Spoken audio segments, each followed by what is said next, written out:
사도신경으로 신앙 고백하심으로 6월 3일 수요일 새벽 예배를 시작하겠습니다. 나는 전능하신 아버지 하나님, 천지의 창조주를 믿습니다. 나는 그의 유일하신 아들, 우리 주 예수 그리스도를 믿습니다.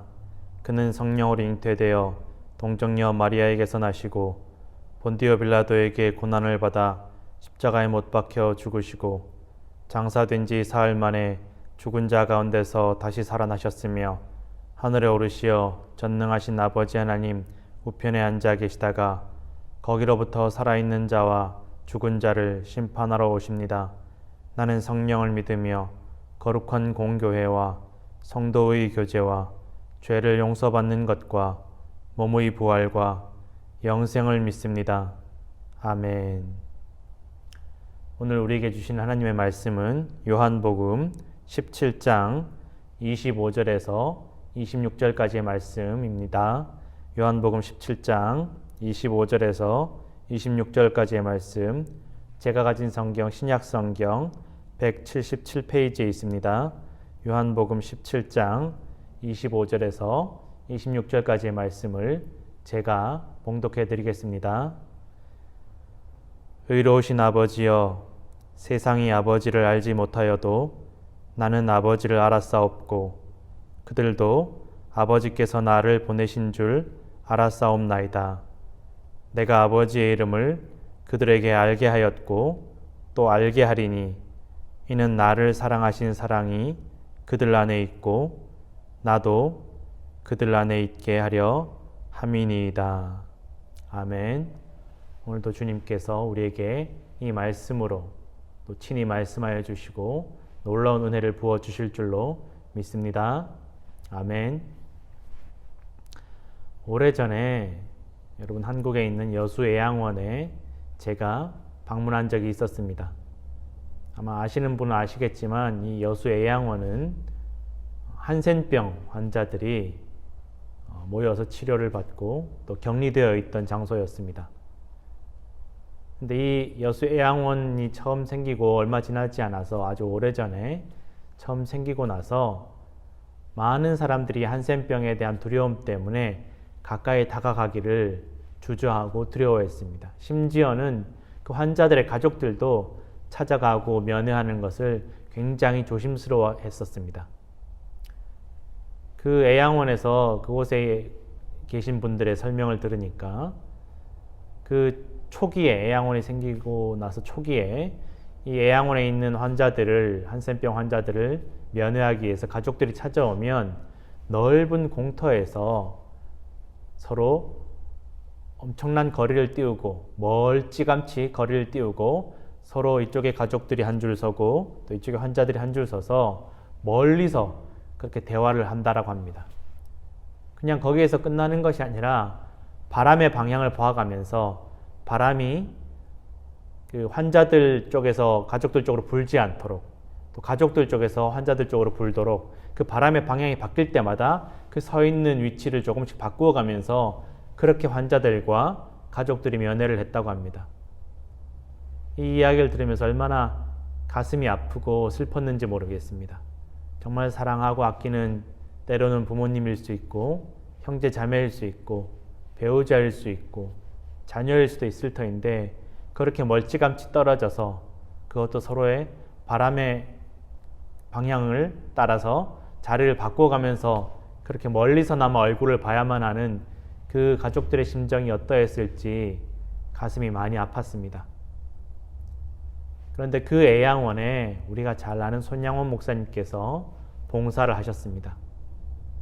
손양원 목사님께서 그곳에서 봉사를 하실 때 어떤 일이 있었냐면 이 환자들이 사실은 간호사들도 있고 의사들도 있었지만 이 간호사들이 환자들에게 다가갈 때 너무 두렵고 조심스러우니까 환자들에게 다가갈 때 신문지를 몇 장씩 깔고 그렇게 조심조심 다가갔습니다. 그러니까 이 환자들은 그렇지 않아도 몸의 질병도 마음이 아프고 슬픈데 이 간호사들마저 자신들에게 그렇게 조심스럽게 다가오니까 이 마음속에 있는 상처들이 폭발하면서 그 소름들이 울분들이 폭발하면서 굉장히 간호사들과 주변 사람들에게 공격적이었다라고 합니다.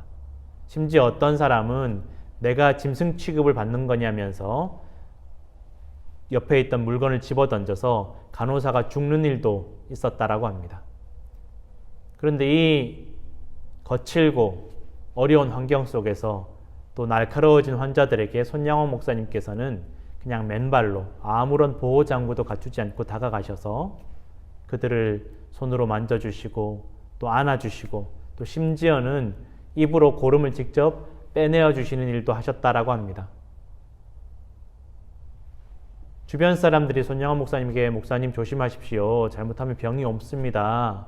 라고 그렇게 권유하였지만 이 손양원 목사님은 어떤 대답을 하셨냐 하면 차라리 내가 저들과 같은 병이 걸린다라면 저 환자분들이 나에 대해서 거부감을 덜 느끼지 않겠습니까? 나는 그것도 아쉽습니다. 라고 그런 고백을 하셨다라고 합니다. 그리고 우리가 너무도 유명하게 잘 아는 이야기들이 있습니다. 여수 순천 사건 때 손양원 목사님의 장남과 또 차남이 당시 빨치산 세력에 의해서 살해를 당하고 또 손양원 목사님께서 그 자녀들을 죽인 그 살인범을 그 양자로 삼으시고 또한 그에게 복음을 전하시고 그의 마음을 변화시키셨던 이야기는 우리가 너무도 잘 알고 있습니다. 이 두 아들의 장례식에서 손양원 목사님께서 하셨던 그 기도가 오늘날 많은 사람들에게 너무도 유명하게 알려져 있습니다. 여러분, 제가 그 기도를 잠시 한번 읽어드리겠습니다. 한번 같이 들으시면서 이 손양원 목사님의 마음을 같이 잠시만이라도 느껴보시기를 부탁드립니다. 첫째, 나 같은 죄인의 혈통에서 순교의 자식을 나오게 하셨으니 감사합니다. 허다한 많은 성도들 중에 이런 보배들을 주께서 하필 내게 맡겨주셨으니 감사합니다. 삼남 삼녀 중에서도 가장 아름다운 두 아들 장자와 차자를 바치게 된 축복을 감사합니다. 한 아들의 순교도 귀하다 하거늘 하물며 두 아들이 순교하게 됨을 하나님께 감사합니다. 예수 믿다가 누워 죽는 것도 큰 복이거늘 전도하다 총살 순교 당함에 감사합니다. 미국 유학 가려고 준비하던 내 아들, 미국보다 더 좋은 천국에 갔으니 안심되어 감사합니다. 나의 사랑하는 두 아들을 총살한 원수를 회개시켜 내 아들로 삼고자 하는 사랑의 마음을 주신 하나님께 감사합니다. 두 아들의 순교로 말미암아 무수한 천국의 아들들이 생길 것이 믿어지니 감사합니다. 이 같은 역경 중에 이상 8가지 진리와 하나님의 사랑을 찾은 기쁜 마음과 여유 있는 믿음을 주신 우리 주님께 감사합니다. 이렇듯 분수에 넘치는 과분한 복을 주신 하나님께 모든 영광을 돌립니다. 아멘. 이것이 바로 손양원 목사님께서 두 아들의 장례식에서 하나님께 드린 9가지 감사의 기도였습니다. 이 손양원 목사님 여기에서 그친 것이 아니라 2년 뒤에 1950년 9월경에 6.25 전쟁이 한창일 때 공산당에 의해서 총살을 당하십니다. 6.25 전쟁이 발발하고 많은 사람들이 손양원 목사님에게 같이 피난 가기를 권하였지만 손 목사님은 이 환자들을 두고 내가 떠날 수 없습니다. 내가 이 환자들을 두고 어디에 가겠습니까? 나에게 맡겨주신 사람들입니다. 하나님께서 나에게 맡겨주신 사명입니다. 라고 거절하시고 결국은 1950년 9월경에 공산당에 의해서 총살을 당하십니다. 그리고 전해지는 이야기에 따르면 마지막 총살 당하시는 그 순간까지도 그 자신을 죽이려는 그 공산당들에게 복음을 전하시기 위해서 애쓰시다가 구타를 당하시고 또 피투성이가 된 채로 기도하시면서 총살 당하셨다라고 합니다. 그럼 저는 이 손양원 목사님의 이야기를 기억할 때마다 손양원 목사님을 기억할 때마다 내가 그리스도인으로서 살아간다라는 것이 어떠한 것인가라는 것에 대한 질문을 늘 하곤 합니다. 내가 하나님 믿는다라고 하면서 또 저는 개인적으로 또 목회자라고 하면서 또 그리스도인으로서 이 땅에서 살아가는 것이 과연 내가 어떠한 모습으로 살아가야 할지에 대해서 늘 고민하고 기도하고 있습니다. 오늘 이 손양원 목사님의 짧은 이야기를 간단히 소개해 드렸는데 여러분 어떠한 생각이 드시는지 또 어떠한 느낌이 드시는지 또 여러분들은 과연 이 땅에서 그리스도인으로서 살아간다라는 것이 성도로서 살아간다라는 것이 어떠한 의미가 있는지 또 하나님께서 우리에게 바라시는 모습이 어떠한 모습인지를 저와 함께 고민하며 기도하셨으면 좋겠습니다. 저도 이 손양원 목사님을 생각할 때마다 부끄럽기도 하고 또 더 기도해야 되겠다라는 생각도 많이 듭니다. 오늘 우리가 읽었던 요한복음 17장의 말씀은 예수님께서 잡히시기 전에 하나님께 드린 기도입니다. 시간이 되신다라면 이 새벽 예배 이후에 이 17장 전체를 한번 읽으시면서 묵상하시면 감사하겠습니다. 여러분 오늘 이 17장의 말씀을 읽으시고 또 손양원 목사님을 기억하시면서 우리가 오늘 하루 이 환난 가운데 이 고통 가운데 그리스도인으로서 살아간다라는 것이 어떠한 의미가 있는지 내가 어떻게 살아가야 할지를 고민하며 기도하는 우리 모든 성도들 되시기를 간절히 부탁드립니다. 함께 기도하겠습니다. 하나님 아버지, 이 어려운 시절을 살아가는 우리 모든 성도들 가운데 성령께서 오늘도 임재하여 주셔서 우리의 마음 가운데 세상이 주지 못하는 평안을 주시고 또 세상이 주지 못하는 담대한 믿음을 용기를 허락하여 주시옵소서. 우리가 주의 자녀로 살아가는 것, 또 주님께서 맡겨주신 사명을 가지고 살아가는 것이 쉽지 않은 일인 줄로 고백합니다.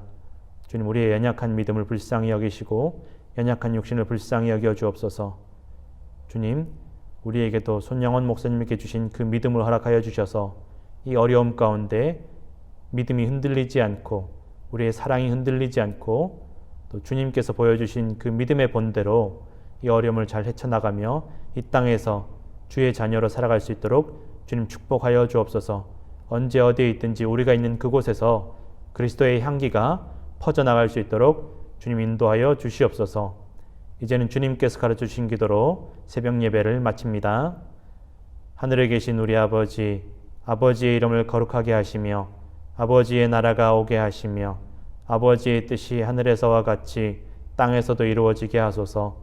오늘 우리에게 일용할 양식을 주시고 우리가 우리에게 잘못한 사람을 용서하여 준 것 같이 우리 죄를 용서하여 주시고 우리를 시험에 빠지지 않게 하시고 악에서 구하소서.